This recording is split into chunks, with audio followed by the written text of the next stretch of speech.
আমরা সবাই কর্মী। আমাদের নেত্রী মমতা বন্দ্যোপাধ্যায়, আমাদের নেতা অভিষেক বন্দ্যোপাধ্যায়। আমরা বলেছিলাম 500 হয়তো 1000 হয়ে যেতে পারে। আপনারা দেখছেন বাংলার আওয়াজ।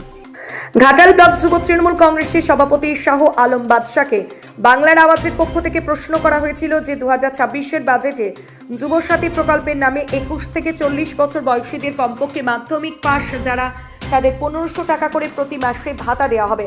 বিরোধীরা বলছে চাকরি দিতে পারেনি বলে তৃণমূল সরকার 1500 টাকা করে ভিক্ষা দিচ্ছে। 1500 টাকা বেকার যুবকদের কি কাজে লাগবে? শাহ আলম বাদশা কি বলছেন?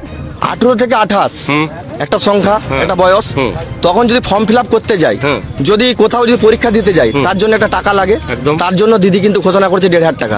আবার 28-এর পরে যেসব বেকার লোকগুলো বসে আছে, চাকরি পায়নি, হয়তো অন্যান্য জায়গায় কর্মসূত্রে কাজ করছে, তাদেরকে কিন্তু 1500 টাকা করে দিদি দিচ্ছে। তারা ভেবেই ছিল নি। তো সেই জায়গায় এইটা কিন্তু দিদির কিন্তু একটা অভিনব উদ্যোগ। তো সবাইকে নিয়ে চলার একটা মনে হচ্ছে কি যেভাবে রাজ্যের মুখ্যমন্ত্রী সকলকে, যুব থেকে শুরু করে মহিলাদের শুরু করে ক্ষেত মজুর থেকে শুরু করে কৃষক থেকে শুরু করে কোনো ক্যাটাগরিকে বাদ দেয়নি, তারপরেও কি মনে হচ্ছে যে এইগুলো জানার পরেও মানুষের কাছে ভোট চাইতে হবে?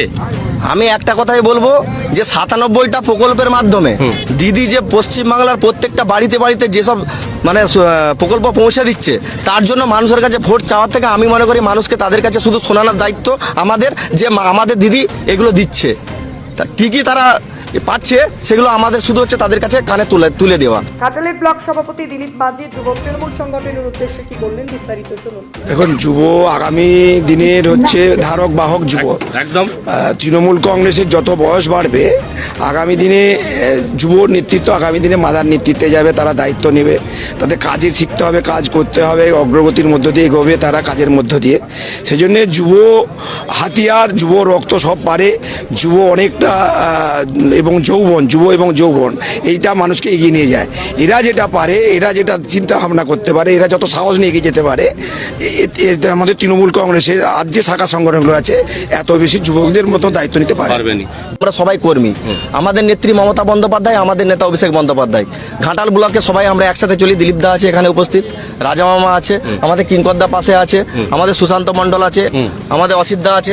সর্বোপরি আমাদের যুবদের একসঙ্গে নেতৃত্ব, সবাই মিলে কিন্তু আমরা একসাথে চলতে চাই। ঘাটাল থেকে নকিবুল ইসলামের রিপোর্ট। আপনারা দেখছেন বাংলার আওয়াজ। সত্যি